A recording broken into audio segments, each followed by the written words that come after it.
మండి రమేష్ గారు అడుగుతున్నారు హైదరాబాద్ నుంచి ప్రశ్నని. దశపాపహర దశమి రోజున ఎలాంటి దానాలు చేస్తే శుభ ఫలితాలు లభిస్తాయి?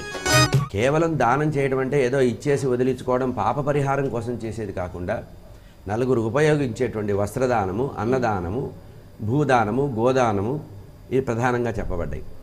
ఆభరణ దానాలు కూడా అంటే ఎవరి స్థాయికి తగినట్టు ఇవేవీ చేయలేకపోయినా కూడా సత్యవ్రతం అనేది ఆచరిస్తానని ఈరోజు మాట అనుకోవాలి.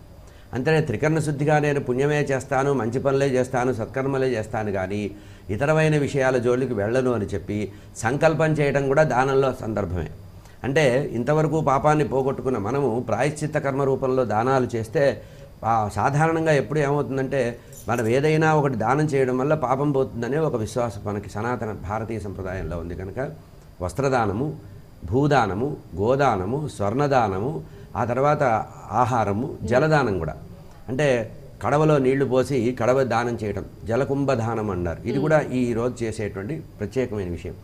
ఆ తర్వాత 10 మందికి భోజనం పెడితే కూడా పాప పరిహారం అవుతుంది. కనుక అన్న వస్త్రాలు దానం చేస్తే విశేషంగా సంపద ఉన్నవాళ్ళు భూదానం చేయొచ్చు, గోదానం కూడా చేయొచ్చు. కనుక ఇవే చేయాలనే ప్రత్యేక నియమం లేదు. కానీ నీకు ఏది తోస్తే అది దానం చేయడం అనేది ఈ 10 రకాలు కాదు, 10 సంఖ్య కాదు ఇక్కడ చెప్పవలసింది. 10 రకాల దానం చేయమంటే నీకు ఏది తోస్తే అది దానం చెయ్యి. అధికంగా దానం చేసేటువంటి శుభ సమయం జ్యేష్ఠమాసంలో శుక్లపక్షంలో దశమి రోజున దానం చేస్తే పాపాలు పోతాయి. ఇది దానానికి సంబంధించిన